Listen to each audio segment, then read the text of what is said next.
You're tuned to KSQM 91.5 SQM. And it is straight up 9 o'clock, and you're tuned to KSQM 91.5. It's Gardening with Ciscoe. Dust off your trowels and connect your garden hoses. It's time for an hour of cultivated fun. Let's join Sassy Susan as she welcomes Ciscoe Morris. Ciscoe kid was a friend of mine. Ciscoe kid was a Okay, Ciscoe, are you there? Jeff? Okay, I'm getting into the technology here. What button do I... This... Okay, Ciscoe, are you there? I'm here. Okay, I'm still trying to figure out this technology. I'm a nurse by trade, so electronics are not my strong point. But how are you today, Ciscoe? It is so smoky here. It is just unbelievable. Yeah, it's really smoky here. I'm looking out the window of my office here in Seattle, and it's this weird orange color out there that's just bizarre. And, not really good gardening weather. Better weather, stay home and listen to the radio. That's right. Well, when I came into the booth this morning, there have been so many cancellations of local events. You know, the Squim Market, the Port Angeles Market, the Kiwanis, they were going to sell water filters. Everything has been canceled because we don't want people to be out in this. This is nasty. So it is nasty. I have some of those whatever they are masks that take out the particulars. Yeah, N95s. Yeah, M95. So I'll probably do a little light gardening today wearing one of those. And I don't even want to take my dog for a walk in this. It's pretty heavy duty. Yeah, well, Jeff and I were talking before I came on the air that way even dogs have it even worse because they inhale a lot more. I mean, that's why they can smell things so well. So you really have to stay home. I mean, when I was leaving the house this morning, putting my shoes on, and Thor looked at me like, "Oh, yes, we're going for a walk." I said, "No, baby, we're not going for a walk. The guy is going to take you out to get the paper, and that's about the extent of it." So, are you ready for some questions? I am ready. I will not be stumped. And everyone, we're going to keep this really cheerful because with all this ash and everything else, we all need a really great diversion from all of that. Yeah. We need to know what we're supposed to do once we get out once the weather changes. I think there's supposed to be some rain on Monday or Tuesday to get some of this stuff out. But everybody do a rain dance. Yeah, that's right. We need that rain. Okay, so for those of you that are just joining us, I'm Sassy Susan, and on the air with me I have Ciscoe Morris, gardening guru extraordinaire. And for this hour, we are going to be answering some questions that have been called in to KSQM. If you are a gardener and you have some questions, you can call 360-681-0000, and lovely Linda will answer the phone and write down your question and then pass it on to me. So it's 4 minutes past 9. So here, this is a nice upbeat one to start off with. Hi, Ciscoe. It feels like Christmas. I'm over the moon that you're back on the air. And thank you, Susan. And thank you, Susan, for hosting. Here is my question. My cherry tomatoes planted in containers are huge and bountiful, but I've just noticed powdery mildew on the leaves. That could be soot from the smoke. I don't know. You never know now, but are the tomatoes still safe to eat? And this question is from Roxanne. Well, okay, the good news is that powdery mildew, for people that don't know what this is, it's like it looks like someone took some powdered sugar and put it on the leaves. And this time of year, it attacks a lot of plants. So the good news is it's non-toxic to people. Now, some people get an allergic reaction to it, but it's very, very rare. So, as long as you wash off your tomato really well, now I would look at it. Powdery mildew hits the leaves way before it hits the fruit. So if you just notice it start to attack your tomato, chances are it's not on the fruit at all. But I take a good look at it and maybe take a bite out of one, because even though it's non-toxic, if it gets on the fruit pretty bad, the fruit won't taste good. You're not going to eat it anyway, you know. So, so here's my suggestion, though, to do this right away. Make up this concoction. So everybody grab your pencil and paper here, because you're going to want to know this, but you can go to my website at Ciscoe.com and go to tips, and you'll find this in there someplace. So here's the recipe. It's 2 teaspoons of baking soda, 1 quart of water, and about 4 drops of dish detergent. Mix that up really well. Spray that on your tomatoes. What that does, it changes the pH on the leaves to a pH that powdery mildew hates. Powdery mildew is the only fungus that lives on the outside of the plant. When you get, black spot on rose or something, you got to pull that leaf off, because inside that leaf is all this fungus, and it's going to sporulate and keep infecting other leaves. But with powdery mildew, it lives on the outside. It sends little feeders to try and get into the cells, but it lives on the outside of the leaves. By spraying this baking soda, you will kill quite a bit of the powdery mildew right away. Now, if it's really, really bad, it's not going to get rid of the powdery mildew. But if you caught it fairly early, so everybody out there, watch your vegetables. It gets on squash, pumpkins, but it can get on tomatoes late in the season. And get that spray on there. You're going to have to spray once a week.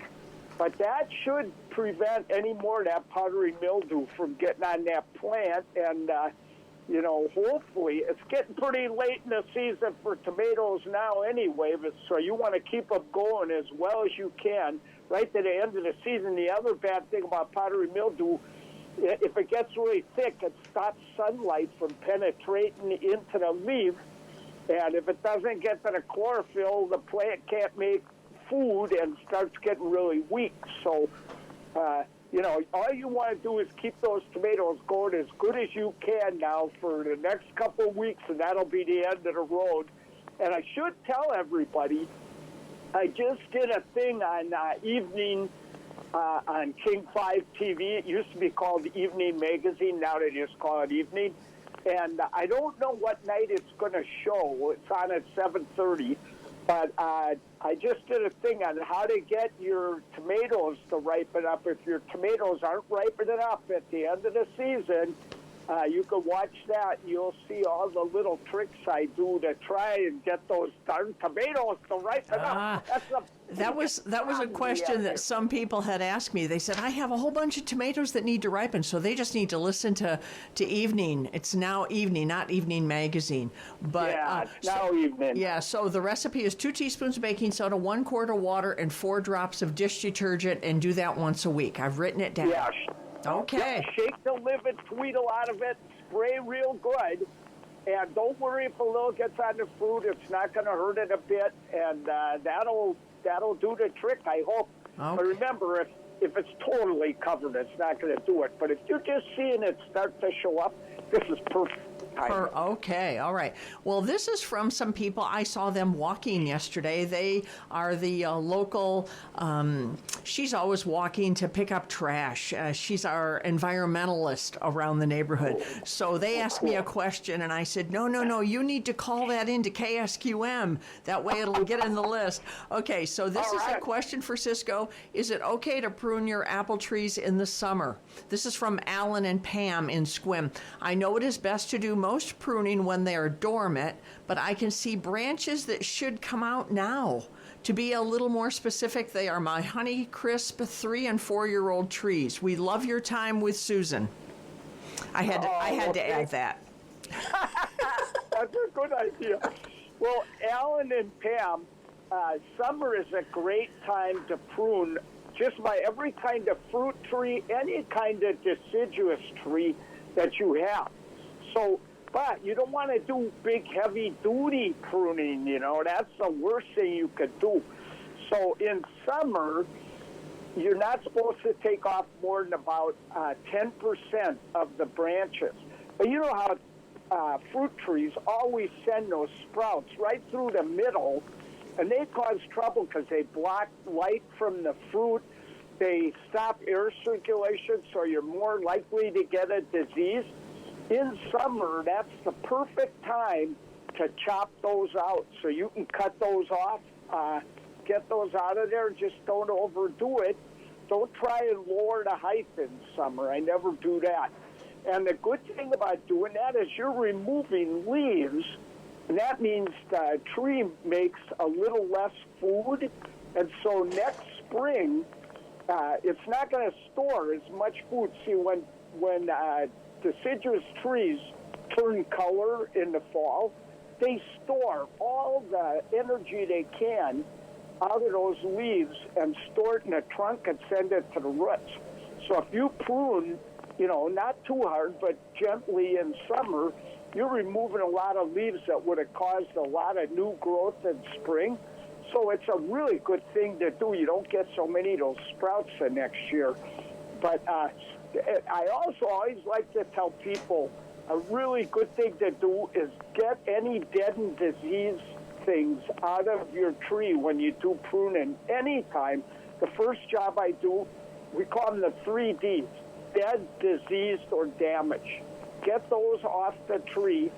And, you know, it's really important because I made one of the biggest mistakes I ever made. I used to be a professional pruner, and I'd prune this woman's beautiful apple tree every year, and it was right outside. It was in her backyard, right outside of her big kitchen window. So when she did the dishes and cooked, she'd look at her beautiful tree. But she made the best chocolate chip cookies you've ever had in your life, and her coffee was the kind of coffee that burned the geezer hair right out of your ears, you know. So I went there, and we had coffee and talked, and I ate about 12 cookies. I was so wired, I couldn't even see. I ran out to start pruning. I had it all planned out how I was going to prune it. I started on the side, then I went to the back, then I went to the other side, then I got to the coup de grace, the beautiful view facing right at her window. Do a cut, dead. Do another cut, dead. Then I realized the whole main branch aiming right toward her window was dead. I hadn't even noticed. I had to cut it off. I could have pruned so that the other branches would have filled in and looked really nice. Now I had to cut. I'd already done all the other pruning. Had to cut the front right off the tree. Oh, it looked horrible. She still sent me home with a bag of chocolate chip cookies, so she wasn't too bad. But do those 3 Ds first. Yeah, take out the dead, the diseased, and the damaged. I'm learning so much from you, and I'm not really even a gardener, Ciscoe, but just by osmosis, I'm learning so much. You're going to have the best garden in Sequim pretty soon, Susan. Okay, well, let's do one more question before we go to a song. And ironically enough, this is a question that I called in. I sent in. Oh. When should I trim my barberry bush, and how much should I cut back? The color is lovely, but the thorns are nasty. Oh. My husband loves the color because he likes that red, that contrast with a lot of our evergreens, but they're just getting they're just getting too big. That's what they do. So barberries, you know, they have the meanest thorn of almost any shrub I know. And if you get one in your hand, it hurts. It's so hard to get them out. luckily, you're the nurse. You'll know how to do it, Susan. But, man, I get those stuck in me, and I'm cussing for 2 weeks, So, it's really tricky how to prune those. The worst thing you could do to them is shear them, just shear the top to turn them into kind of a ball shape or something. Because what they do then, all the new growth, when you prune, most of the new growth occurs right where you cut. So if you shear them, then what happens is they send out sprouts from the top, and you get 2 for the price of 1, And so they end up looking horrible, and you got to shear them every time. So the best way, the way you're supposed to prune them, if they're not too out of control, you could go down to the base, and this is so hard to do. You need a lopper or something that you can get in there, and it's difficult, and cut out about 1/3 of the branches right to the base. And this is like the most dangerous thing. You're going to be in pain if you do this. So you might do what I did. So I have a beautiful upright red one. It's kind of orange. It's so gorgeous. I love it. And you're right. It contrasts beautifully with the other colors. But so last spring, you want to do this in spring. You go in there and you cut the whole 95 yards down to 1 inch from the ground. And the nice thing about doing this, you don't have to try and reach in there and do one and all that stuff. You just whack the living tweedle out of it. It will grow back. Now, I noticed that, after I did that, it grew back beautifully. Then the first time I ran the sprinklers, the whole thing flopped over because the branches weren't very strong yet. But don't worry. Just fluff them up with something, with a rake or something. They'll come back up. And, boy, it'll be beautiful. And it'll take that'll hold it for 2, 3, 4 years before you have to So do you it cut again. them back to how far? Just a An couple? inch. An inch? From the ground. Wow. Yeah. Now, I did this once, and it murdered my plants. So if this happens to you, you have to tell everyone Ed Hume gave you this advice. He's one of my best friends. I love giving him a hard time. But usually it always works. Okay. I wouldn't be worried. But do it in about mid-March. Mid-March, okay. All right, well, if for those of you that are just joining us, I'm Sassy Susan, and we've got Ciscoe, our gardener, on the air answering gardening questions. If you have questions, call 360-681-0000. But we're going to go to a song quickly, Ciscoe, and this is by Steve Tyrell. Give Me the Simple Life. I think that's an appropriate song to play. Me too. Yeah, 18 minutes past 9.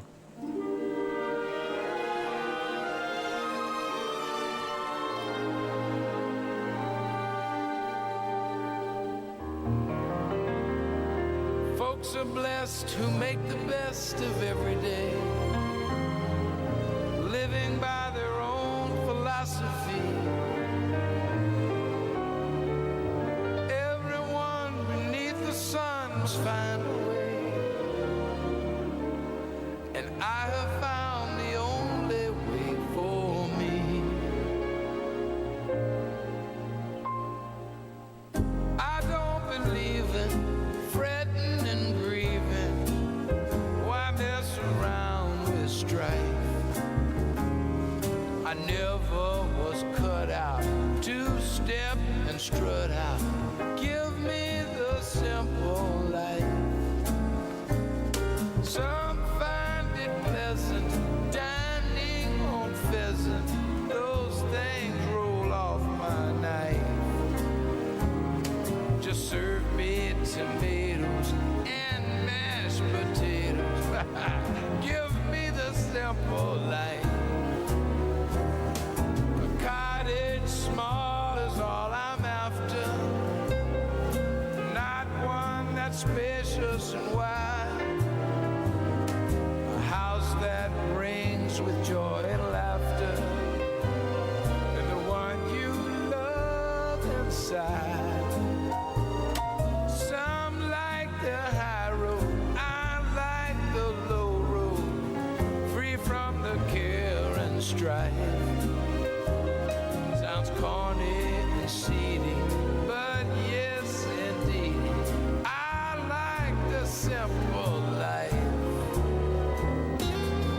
sure make I me thought the happy. planet is Give me the simple life.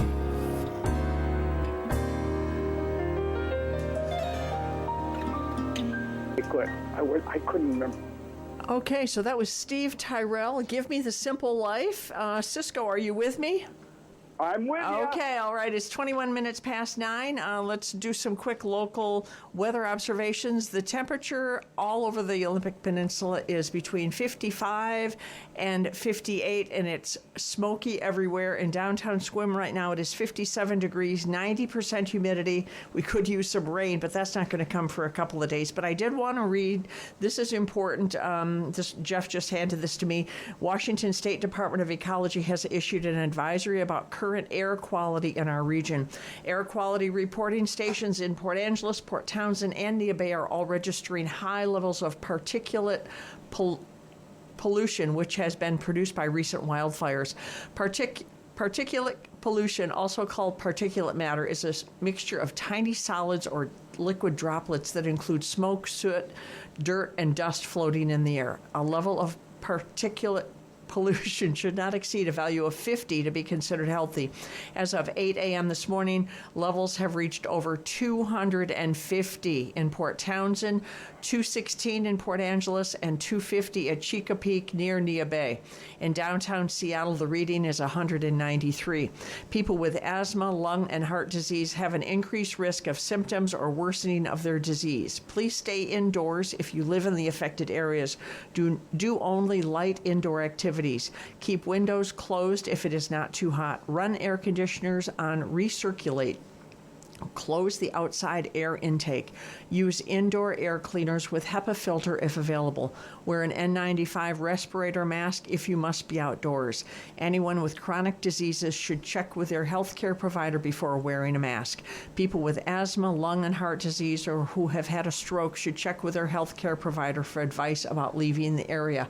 Anyone with shortness of breath, wheezing, chest pain, heart palpitations, extreme fatigue, or difficulty moving or speaking should call their healthcare provider or call 911. Again, everyone should limit all outdoor activity and please choose non-strenuous indoor activities. So looks like the air is worse out here than it is in Seattle, Ciscoe. Wow. I don't know. Yeah. Oh, it's tough. Yep. It's tough. And my dogs are like looking at me going, when are we going for our walk? I know. So Sorry, guys. let's get back to a more enlightening topic like gardening. Okay. All right. I have a question regarding bamboo leaves and using them as mulch. I have two different types, both clumping. One has black canes and the other green that turns to yellow canes, and they together produce quite a bit of leaves every year. I once heard not to use the leaves as mulch, so I've been adding them to my yard waste, but then I read that it makes good mulch. What is your opinion? This is from Vincent. Thank you in advance for your answer. Hey, Vincent. All right. So I've had clumping bamboos before myself, although I took all mine out of my garden. If you have a small garden, watch out for bamboo. But if you have a small garden, clumping bamboo makes the most sense because it doesn't run like the other bamboos do. But they're like people. As they get older, they get wider. There's nothing you can do about that, you know. As they get older, they get wider. That's funny. Mine started taking over my whole front garden slowly but surely. So just, I dug a trench around it, would cut anything was trying to go up, and I finally got tired of the battle and got rid of it. And boy, it's hard to take out. But in answer to your question there, the key thing is that I use the bamboo leaves for mulch all the time. I love using leaves for mulch. And bamboo leaves are a nice small size, so they work pretty darn well. They're kind of slow to break down, though. So I would use them in areas where, you're not going to be planting lots of new plants all the time in a nice established bed. I don't see any problem with using bamboo leaves. And, the other kind of leaves I love are Japanese maple leaves. You could put those down as a mulch. They break down over the winter, and where you use leaves for mulch, you find so many worms in the soil. You can't believe it. And that's one of the best things you can get are worms in the soil, because they're digging and aerating and taking nutrition down with them. So it's yeah, you can use those leaves. Well, now, I'm going to add on a little note with this bamboo. We have some bamboo in our front yard that we have these little spires that go up, and there aren't many leaves on them, but my husband has been cutting those out. They kind of look wild. Is he doing the right thing by cutting those? They're just stalks that come up without any leaves at all. Well, those stalks will form leaves. They're will. just brand new growth. Oh, but, okay. You know, bamboo is and it doesn't hurt to cut those out. You could thin bamboo. When I used to direct the grounds care at Seattle U, we had this horrible weed called false bamboo, which we hated. It has kind of big leaves. You can't get rid of it. And so I asked a work study student, I said, hey, I want you to go down and cut all that false bamboo down over on 11th Ave, you know. And she looked kind of confused, and I didn't know what false bamboo is. She goes, oh, yeah, I know what it is. I said, okay, we'll cut that all down, get rid of it. I got down the street a half hour later. She cut a huge stand of bamboo right to the ground. I was like, oh, my God. But the thing is, it grew back 10 times more beautiful than it had ever been before. It couldn't care less if you cut it down. Yeah. So, in my opinion, you can keep it thinned out all you want, you know, because it just keeps it even more beautiful that way. So, with my clumpy bamboo, I used to cut a lot of those early stalks out too, you know. Yeah, so we just don't want it to get too big. So it's kind of a size control thing. Yeah, watch out though. So at Seattle University, when I was directing grounds care there, we had black bamboo, which is a running bamboo. It's beautiful with black stalks, but it's a runner. And they'll send, you know, really long rhizomes under the ground and come up, you know. But it never ran, and it was in our Japanese garden there. And I always thought, why doesn't that bamboo run? I know it's supposed to, but it never does. Well, I hired this great new guy to work for me who was an expert on irrigation. He discovered that somebody had plugged the irrigation nozzles all around the bamboo. He put on new nozzles. Oh, my gosh, you have never seen anything run like that bamboo. It was like the Russian army going across the Crimea, you know. It was like, and what a mess it ended up making. So bamboo, if it doesn't get much water, is a lot less likely to run. If it gets a lot of water, it can take off like a little rocket. Okay, that's the secret. Cut down on the water. Okay, I've had some more questions handed to me, so we've got a lot of questions to ask, Ciscoe. Oh, good. Okay, so this is from Kit in Sequim, and she says, I'm very concerned about these fires and smoke. I know it's not good for humans and other animals, but what havoc does this wreak in my garden? That's a great question. You know, I've looked this up a few times over the year because even when Mount St. Helens blew, I got so many questions about, what about this ash falling in my garden? I don't think ash, even smoke ash, is going to do any harm to your soil. I don't think there's enough chemicals in that or anything to where, you know, vegetables are going to pick it up or anything. And it's even made, you know, they actually made for better grapes because it kept the temperatures cooler, so we got better wine in the years that there are big fires.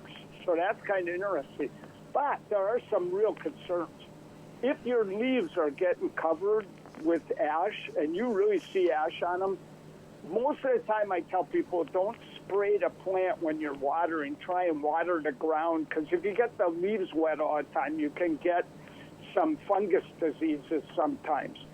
But if I saw a lot of ash sitting on the leaves of my plant, I would probably try and blast that off with a powerful spray and a hose, just so that it makes sure the leaves can do good photosynthesis and all of that. It's getting late in the year, and most of the leaves are going to drop. But an evergreen plant, I think that's important. The other thing is, though, really important, and that is like eating tomatoes. Like I've got, so many tomatoes growing around here, and we got lettuce and all this stuff growing. I think the key thing is to really wash those well. So, some people I've had tell me you should peel your, fruit before you eat it. Well, I'm not about to peel my tomato before I put it on a salad. Wow. So I think the key is I'm probably going to wash them really well, rub them off with a paper towel, wash them one more time and rub them off just to make sure that it's totally clean. And then I think you're fine eating these veggies and everything. I don't think there will be lasting damage. Okay. Well, right now it's 28 minutes to 10. You're tuned to KSQM 91.5. And let's hear from Linda Kleinfelder about the virtual garden show. What an appropriate thing to talk about when we're in the midst of our gardening with Ciscoe. So let's learn how the Seroptimists are handling it this year.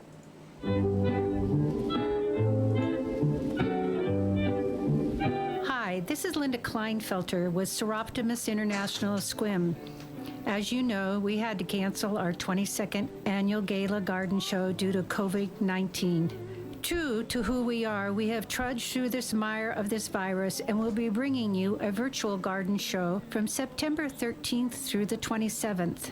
Join us for educational gardening webinars, testimonials, information on what we do, and participate in an online auction. Join us by going to www.squimgardenshow.com and then click on the information sidebar and it will take you to our Facebook online garden show. Your support and contributions to the event will help sustain our scholarship and awards program for women and girls in Qualam County. Don't forget to go to www.squimgardenshow.com, and you are listening to KSQM 91.5 FM on your dial. Willow tree and tiptoe through the tulips with me. Okay, so I think that was... Hey, Susan. What? I have given talks for the Seroptimists. I don't want to say that. But in SQM a few times. Yeah, I know you've been the guest speaker for Seroptimists and for the Lavender Show, and there have been a lot of times that you've come out here. We love having you out here. Oh, I do, before we get to the next question, I do want to tell you that since we have started this show, people have come up to me and they have said, is he really as nice in person as he sounds on the radio? And I said, yes, he is just as nice in person. So, you talk to some people and they are different when you meet them. And I said, no, Ciscoe, what you hear is what you get. That is... Susan, there's one other thing. Make sure you tell them I'm even better looking in person than on TV. I do tell them that. Okay, so let's get back to the questions. This is someone, they have called in a question a couple of weeks ago because this is from Keizer, Oregon, Keizer. That's down by Salem. I looked it up on the maps last night. Wow. This is from Les, and he says, hi, Ciscoe. We are blessed in the Salem, Oregon area, only having to deal with a layer of ash from the fires while so many have lost so much. I have always bottom watered my raised beds, especially the tomatoes, but was wondering if I should be spraying down the plants to remove the ash from them. All have a light dusting of ash, with squash plants more heavily affected as their leaves tend to collect even more. There is some possible rain expected Monday or Tuesday, but no idea what amount we might actually get. If it were me, I would spray those plants. I know that could cause disease, and it's worth the risk, but here's my best advice. Spray them down, and, you might... I would put my nozzle on my hose to the shower setting so, it's not stream. You're not going to blast it, and start with a gentle spray and put your free hand behind the leaves or the fruit that you're spraying so you don't blast them off, and then up the ante on the spray. Do it early in the morning because the quicker that the leaves dry, the less chance you got a disease occurring. So that's true for anybody. If you've got a sprinkler system at your home and you've got roses and other plants that are susceptible to disease, if you spray early in the morning or you water early in the morning, and it's going to get the leaves wet if you got a irrigation system probably, it's much better to do it early in the morning because those leaves will dry up quick, and then your chances of getting disease are a lot less. But yeah, I would definitely spray that ash off there. Okay.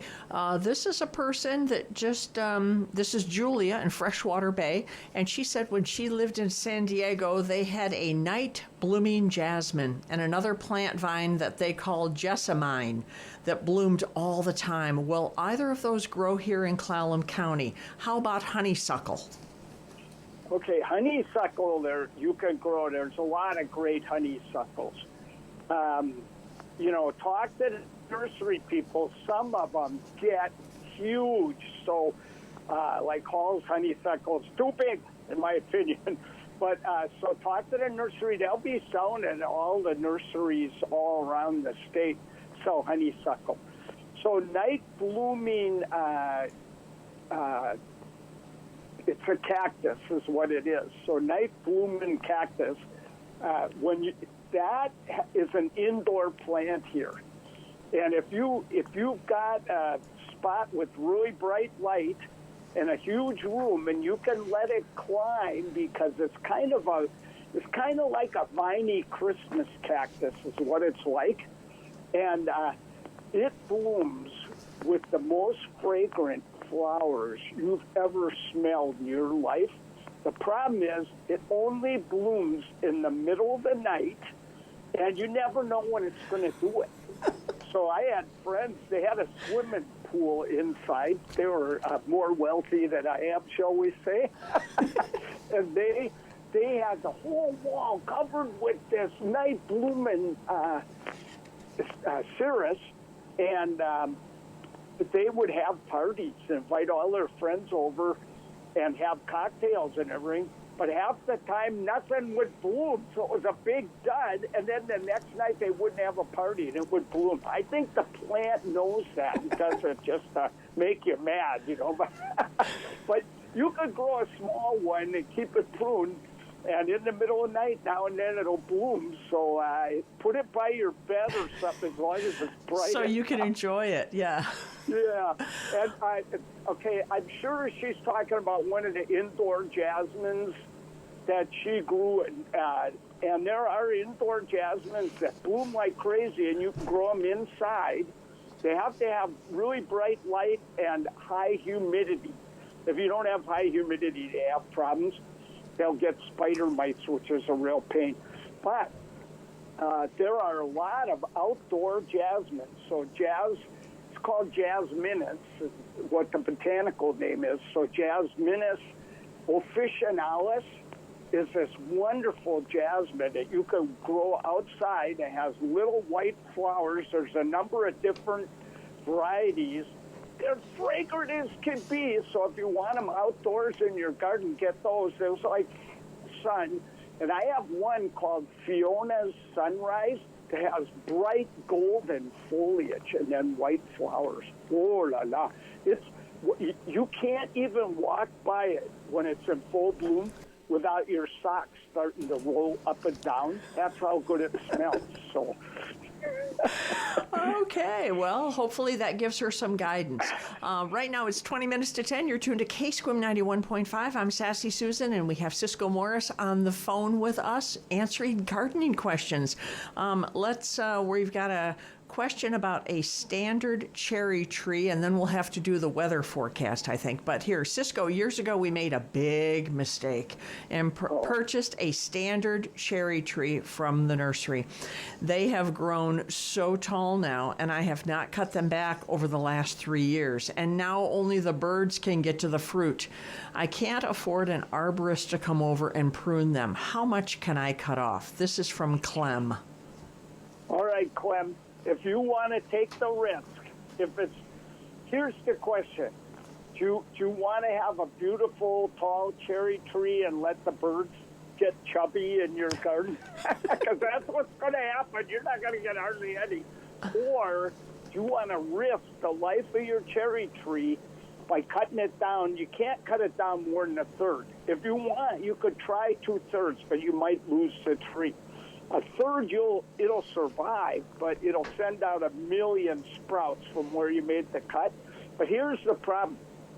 Cherry trees rot really easy. Anytime you cut a branch off a tree, you're going to get some decay that goes into the tree. Humans heal by growing new cells, but trees can't replace the cells that die when you cut the branch. So what they do is they fill all the cells that are remaining in the tree right behind where you made the cut with chemicals that try and stop the decay. So all those cells are sacrificed to stop decay from getting in. When you cut a branch off a cherry tree or a tree, there are special cells that are really good at walling off decay.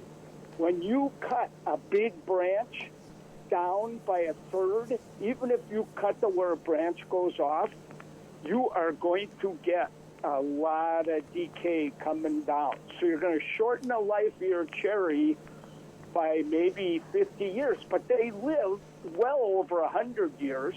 So it's going to be somebody else's problem anyway.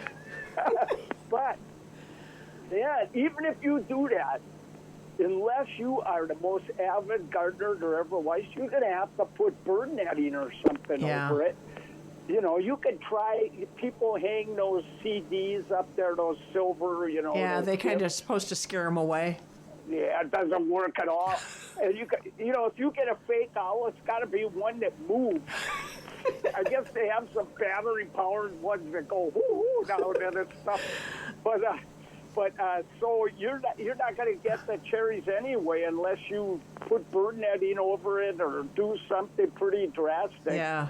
So you might just go, you know what, it's a beautiful tree. I get shade from my patio. And you'll have the happiest birds in town. You'll probably have a bird sanctuary. That's right. That's right. Well, it looks like we can, it's 16 minutes to 10 right now. Let's ask one question. There's two questions that are kind of similar. They're about potatoes. One is from Candy and one is from Carol. And Candy is calling on behalf of her husband, Larry, potatoes. How do we get bigger specimens and a larger crop? And they also have black spots on the skin.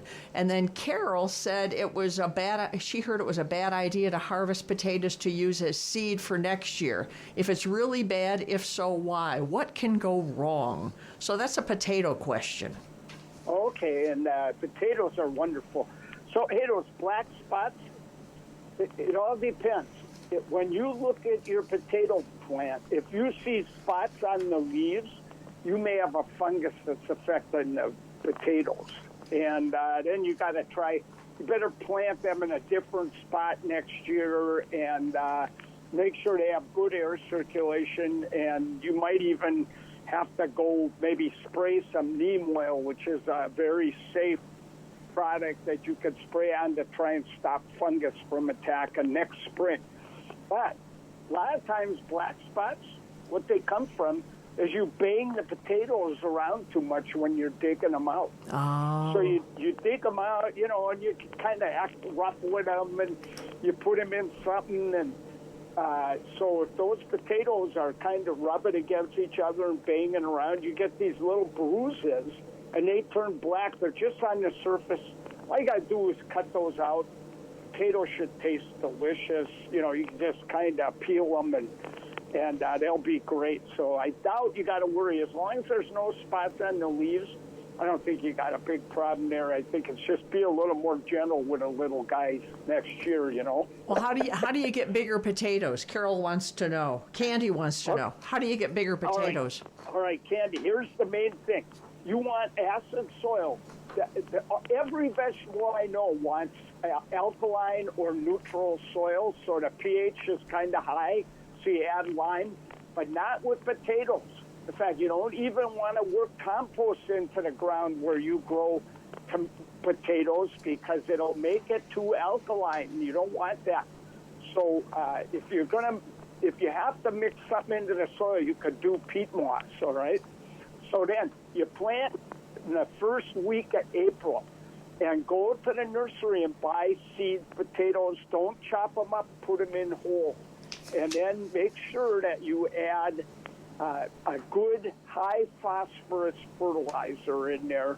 Work that into the soil before you plant.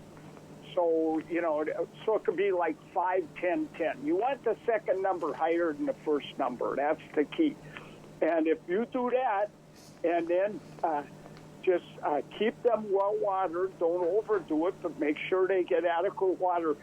You can run into problems with potatoes if they get too dry and then they get a whole bunch of water and then they get too dry. So keep the soil just nice and evenly moist, but don't drown them, whatever you do.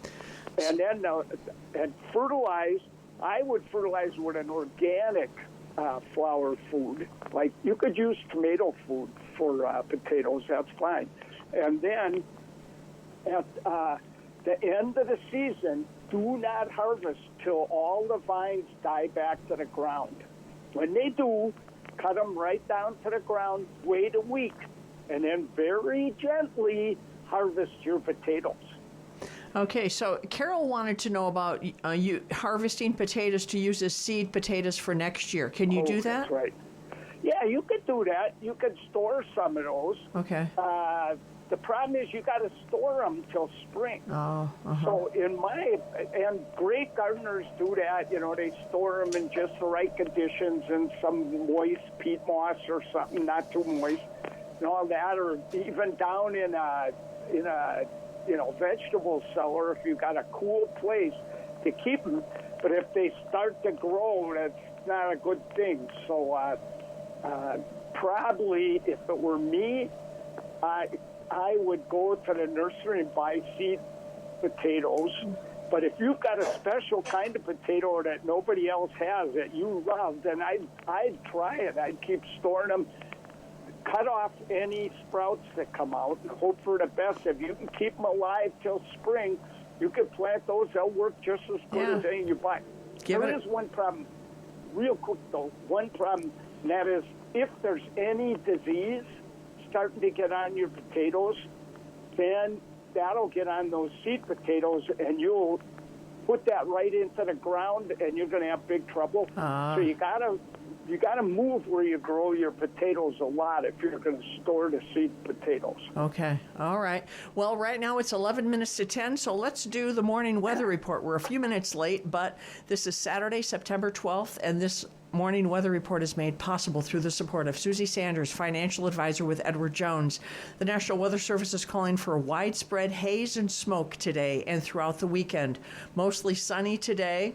You can't see it right now, with a high near 72. West-northwest wind about 6 miles an hour. Tonight, widespread smoke, increasing clouds with a low around 51. West-northwest wind 3 to 8 miles an hour. On Sunday, widespread smoke. Partly sunny with a high near 71. Sunday night, 20% chance of showers after 11 p.m. with areas of smoke. Mostly cloudy with a low around 52. Monday, 50% chance of showers, mostly cloudy with a high near 51. Light and variable wind becoming north-northwest 5 to 7 miles an hour in the afternoon. Tuesday, mostly cloudy with a chance of showers, high of 72. Wednesday, partly sunny, chance of showers, high of 74. Thursday and Friday, chance of showers. Temperatures will be in the upper to mid 60s.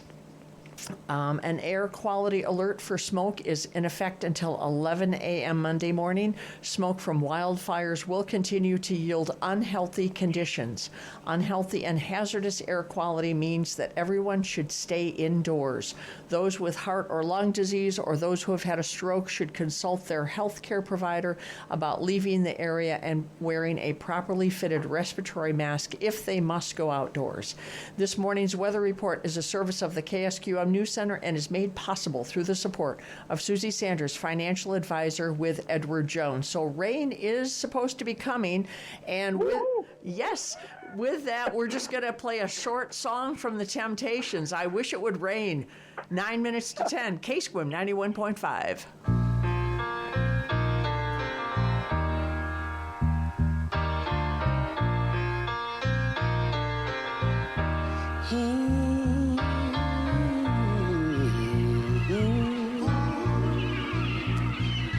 Sunshine, blue skies, please go away. A girl has found another and gone away. With her went my future. My life is filled with gloom. So day after day, I stay locked up in my room. I know to you, it might sound strange, but I wish it would rain.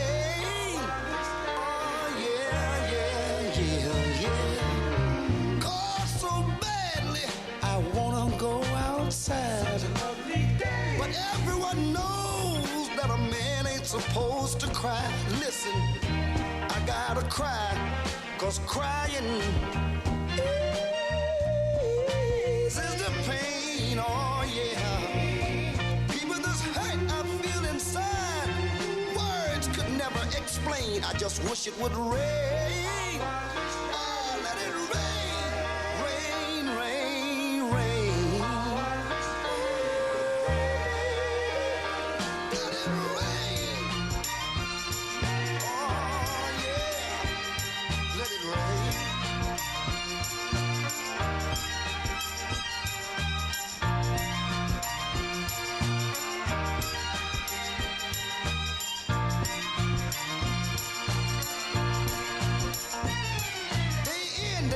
My tear-stained face pressed against the window pane.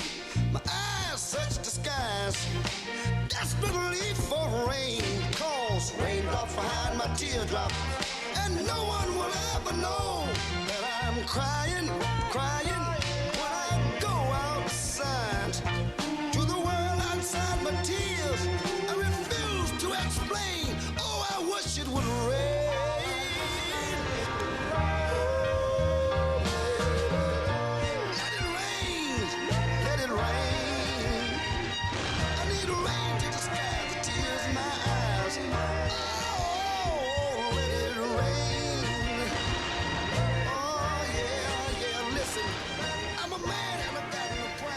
And we just heard from the Temptations, I Wish It Would Rain. That was in the 10 o'clock hour, and I thought, oh, that'd be appropriate for the weather. And that was a special request by Carol. And so, Carol, we played it a little bit earlier than what we planned, but boy, we sure do wish it would rain. It would be so nice.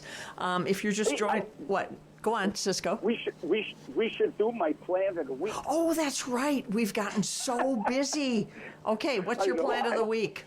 Okay. So this is on Ciscoe.com, Ciscoe.com, and it's got a video about it, too, in there. There's a link.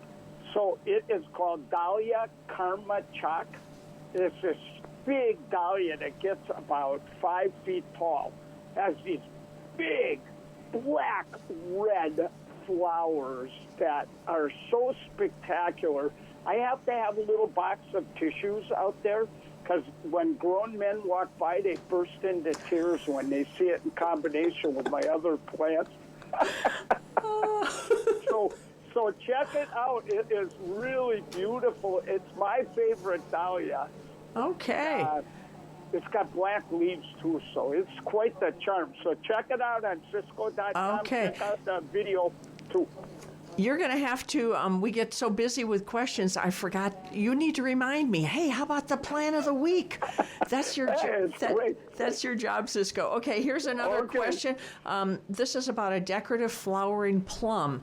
This is the Jordan family, and they planted a decorative flowering plum 4 years ago. It has started to lean over. It went from 90 to about 60 degrees.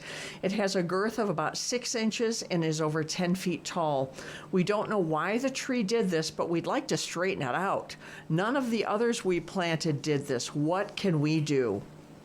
Oh, this is a problem. Oh boy. So a 6-inch girth on a tree is big. Yeah. So this is one big heavy tree, and so I suspect quite strongly this is growing on clay soil, and so it's getting root rot.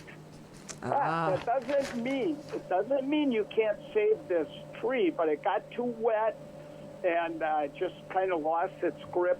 Didn't have enough roots really to hold it. So I'm not sure if you're going to have to dig in. So don't even do this till winter time. Once the leaves fall off, get the absolute strongest friends you know. And if it were me, I would actually promise them a Brussels sprout casserole if they come help you do this. You know, you got to make it really tempting for them, you know, because they're going to work hard. You may have, if they could push the tree up gently, but if it sounds like it's starting to rip roots like crazy, you're going to have to stop. You're going to have to practically dig the tree out, and then push it straight. And that's one way you could do this. And then you're going to have to probably pound in a huge metal pole with a sledgehammer and get it way down in the ground so it's really sturdy, and then tie a pretty strong rope and loop it around the tree. You don't want to tie anything tight around the tree ever. That's the worst thing you can do. I would put like an old bicycle tire or something, maybe a tube underneath the rope so it doesn't dig into the tree.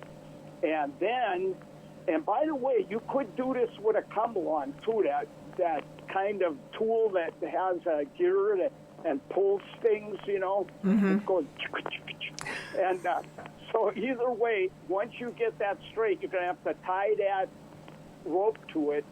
And watch the watering really carefully on this tree.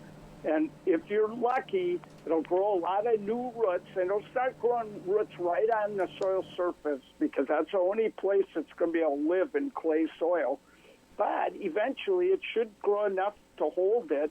But you may have that rope and that big stake may be there forever, but you will have a straight tree. The only other option is to, if you've got a good carpenter friend, have them build a big stake with a Y on the end, and you put tires in there, you know, and you would just stick that under the tree and let it just stay at the angle. It can look really cool, you know. And the tree will grow right back up toward the sky, and you'll forever have that really beautiful garden stake out there holding the tree up. Huh. So either way, it's a lot of work. It's going to be a lot of work. Yeah. You might have to add a couple of 6-packs of beer to that Brussels sprout. To that Brussels sprout, yeah. Get 'em over there. That might have to happen. Yeah. Well, right now it is. Let's go ahead and do the top of the hour FCC rules. So we need to comply with them. So we're going to do top of the hour, and then we've got a couple of more questions. I'm not sure if we're going to get through all of them, but we'll do the best that we can. Here's Rick Perry. You're tuned to KSQM 91.5 SQM. Okay, and for those of you just joining us, we have Ciscoe Morris on the phone. I'm Sassy Susan, and you are tuned to KSQM 91.5. It's 1 minute to 10 right now. This is about a plum. This was called in, I guess, in the past day or so. Some of my plums had worms in them. Is there a safe, non-toxic way to prevent this? This is from Tina. Oh, Tina, I hate to tell you this. You have a fruit fly Now, you know when we bring in all our fruit to the kitchen and all of a sudden there's fruit flies flying all over, but those fruit flies only lay their eggs in fruit that's getting pretty darn ripe. But we had a new kind of fruit fly move in to our area. It's called a Drosophila, spotted Drosophila. This fruit fly can attack fruit that's not ripe yet. And it's horrible when you get it. So about the best advice I can give is that what you don't want them building up a giant population in your garden. So you want to clean up the minute fruit falls on the ground, get it out of there. If you got to throw it in recycle or something, but if you can, get it out of your garden because that's better. So get all the fruit that fell down out. If you see little spots on the fruit, that's where they stung it to lay an egg. Just pull those off and get rid of those. They're going to have a big fat worm in it. You're not going to want to eat it. And then the rest of them that don't have spots yet, pick them the minute they're ripe. You don't want to let them get too ripe on the tree. And I know that's so hard with plums because they don't ripen up too well in the house. You want to eat one of those when they're just ripe on the tree. Yeah. But pick them as early as you possibly can. And if any of them check to see if they have stings, because if you bring these in the house, you're going to have so many fruit flies, you're not going to believe it if they've got them. And if you do that in a couple of years, the fruit flies probably will go find somebody else's garden that is just letting the fruit sit on the ground, leaving it on the tree. Have them move next door. Yeah, have them pack up their bags and move to the neighbor's house. You bet. Okay, well, we have a few more questions. We're going to extend this just a few minutes so that we can make sure that all of these people get heard. This one is, can indoor or outdoor gardenias grow on Central Whidbey Island? Oh, that's a great question. Yes, they can, but not your indoor gardenias. Indoor gardenias are pretty hardy. And I have friends that grow them. They hate the house in winter. So what they do is they take them on any nice day and put them out under a covered porch or something where it's nice and cool. But anytime we get freezing weather, they bring them back into the house. However, if you want to grow them in the garden, you're much, much better off to buy a hardy gardenia. And there's 3 different kinds of gardenias that are hardy. So you can go to the nursery and tell them, I want one, and they'll give you Climbs Hardy, Frost Proof is another one, or Chuck Rays. They all look pretty similar to me. They're fragrant as can be. But I got to warn you that gardenias are not the easiest things to grow even outside. They have to have perfect drainage. You don't want to overwater them, and they got to be in full sun. You got to fertilize them with organic rhododendron food. That is the key to the whole thing. But really well-drained soil, if you don't have well-drained soil, they'll be dead in the spring. They can't stand all this rain we get. So okay. They do have a wonderful fragrance. I love gardenias. So it is possible if you're willing to put the work in, I guess, huh? Yeah. And when they're good, they're really great. They make beautiful shrubs. Well, right now it's 4 minutes past 10. This question is about a Japanese maple tree. This is from Tom. I have a Japanese maple tree in our front yard, and it has started to grow in various directions along with a few dead branches. Oh, we talked about dead branches a little while ago. From doing some online research, I read to wait until the end of the fall, beginning of winter to cut down the dead branches, but I'm unsure how to cut it properly to help shape it so it doesn't grow in all various directions like it does now. Do you have any suggestions? Well, okay. I got the number one is to get on your computer, go to plantamnesty.com. I think it's .org, but I can't remember. But just look up Plant Amnesty. It's a group that I'm associated with, and what they do is they help people learn to prune. So they have pamphlets on how to prune every kind of plant on Earth. So and it'll cost you like $1 or something for the pamphlet. It's really cheap. So get a pamphlet on Japanese maples. But a couple things to say. For everybody out there, this is not the best time to be pruning your trees. After the end of September, you don't want to prune for a little while. Even I find after the end of August, it's better to wait till the leaves fall off and do it then, with one exception, and that is you can go out there and prune all that dead stuff off. You never want to leave dead branches on a tree. Disease, there are funguses that can get in, they attack dead branches, and they can move into the healthy foliage. So whenever I see a branch die on a tree, I cut it off. Now, the thing I'm hoping is that you don't find more dead branches next year, then more next year. If you got that, you might have a horrible soil-borne fungus called verticillium wilt. I hope you don't have that, because if you do, you'll probably be planting a dogwood where your Japanese maple is now in a couple of years. But cut off that dead wood, see if it grows new ones, follow the instructions. You're going to be thinning out the plant by cutting out branches that are in crowded areas and always cutting to where a branch goes out. If you do it right, there is nothing more beautiful than a Japanese maple. But read that pamphlet first. Okay. It's information is very powerful. Get that education. Yeah. Okay, so right now it is 7 minutes past 10. I think that we can do these two more questions that have been called in. My forsythia is a thug that is taking over my whole garden. I shear the top, but new growth comes out. It looks horrible and is way too big. How do I get this monster under control? This almost reminds me of my barberry bush advice that yeah. But I'll tell you what, forsythias can get so big. It's unbelievable and crowded. So when I started working at Seattle U, I started working at Seattle U on the first day of spring in 1978. And the first week I worked there, I saw this forsythia.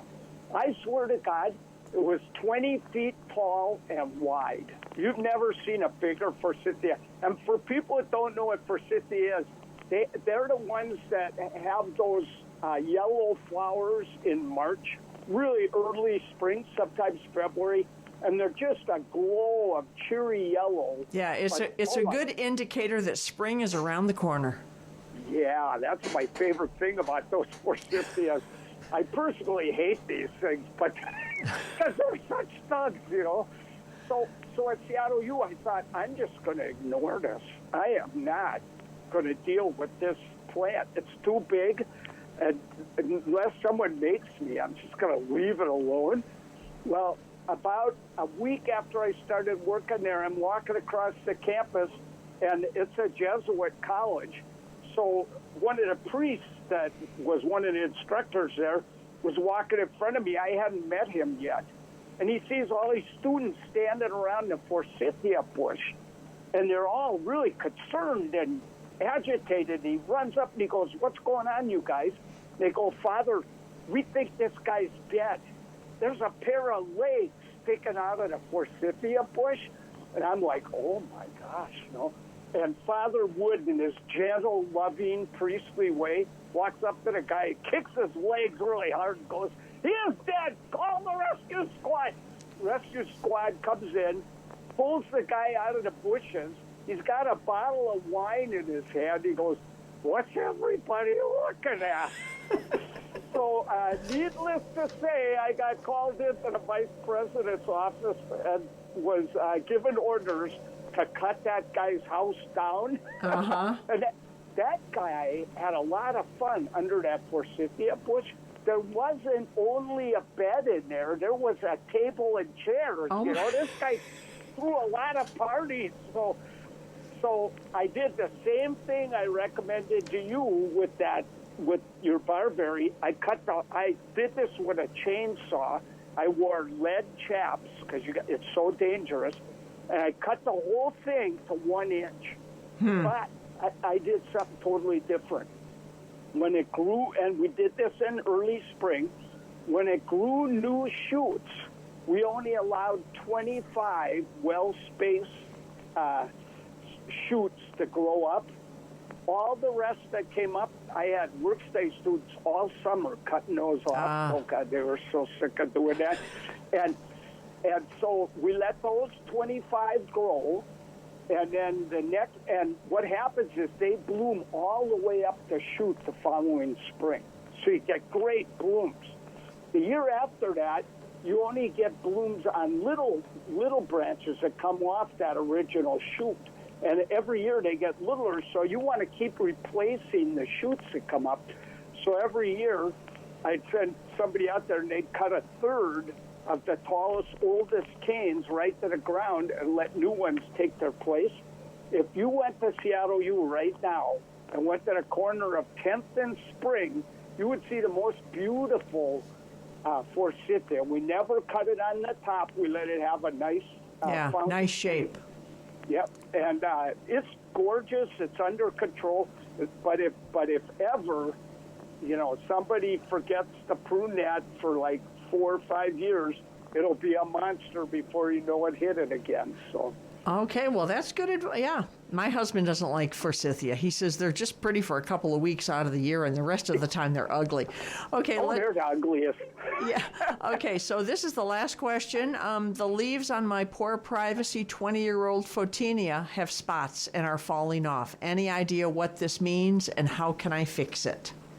No, I'm sorry to give this bad news, but you may not be able to fix that. You can, but I don't know if it's worth the hassle. So photinia is that hedge plant that comes out with bright red leaves in the spring, and you see them in a lot of hedges. They're really pretty. Well, about 40 years ago, a new disease moved into our area. It came from hawthorn trees, but anyway, it's now called photinia leaf spot. Now, if your photinia's in bright sunshine, it'll get a lot of spotting on the leaves, but the leaves don't tend to fall off. If they're not as much. If your photinia is in shade, then sometimes all the leaves fall off when it gets it bad, and then it kills the whole tree. And I've seen it kill a lot of photinias now. So the best, now there are sprays you can get, or you could pay a spray company, but they have to spray about every 2 weeks, starting in spring when the new leaves come out, until the rain quits. And if we get a rainy summer, every time it rains, the disease spreads. So you have to have the protective spray on there before it rains. So if we get a rainy summer, you're going to go broke if you're paying someone, or you're going to be so sick of spraying this thing you can't believe it. The best cure for this disease is a chain and a pickup truck and a shovel. Dig that sucker up, get rid of it. There's a lot of cool plants that'll give you privacy, and you're not going to be fighting this for the rest of the time. Okay. Well, we have answered all the questions that I have received. So, we are not commercial radio. We're community radio. So we normally just do an hour, but we went over a little bit because I wanted to make sure that everyone got their questions answered. So, Ciscoe, it has been a pleasure once again having you on the air. I look forward to talking to you next week, and we will have more questions to try to stump you. Great. Everybody send in your questions. Be aware, I'm unstumpable. There's no way you're going to stump me. So, if you have questions, if you've been listening and you go, oh, yeah, I need to call you can call 360-681-0000, and we will get that. We will take the information, or even better, if you have specifics that you want to send, you can send an email to office@ksqmfm.com, and it will be added to the list, and we will ask Ciscoe the question when he is on the air with us next Saturday from 9 to 10, 10:15, whatever. Hey, and Sassy Susan, is next week. It's kind of pet day, isn't it? It is. That's true. And thank you for I'm so glad that you're my brain today, Ciscoe, because the smoke seems to have affected my oxygen level. Next weekend, we are going to be doing a modified pet version. And so if you have questions about plants and pets, we're trying to concentrate on that information, because there are some plants that are toxic to pets, and we want to make sure that our pups and kitties and horses and all those animals are safe. We don't want to plant something that's going to endanger their lives. So yeah, you betcha. So, you can ask any question. Any if you question. got a dog or a cat or a cow question. I'm not so sure I'm so good at the cow ones. But I'm sure that you could answer it better than I could. So thanks so much for joining us, Ciscoe. Right now it's 16 minutes past 10, and your sending song today is going to be by the Platters, Heaven on Earth. That's what gardening is for Ciscoe. So we'll talk to you. Betcha. We'll talk to you next Saturday. Take care. All right, bye. You're tuned to KSQM 91.5, 16 minutes.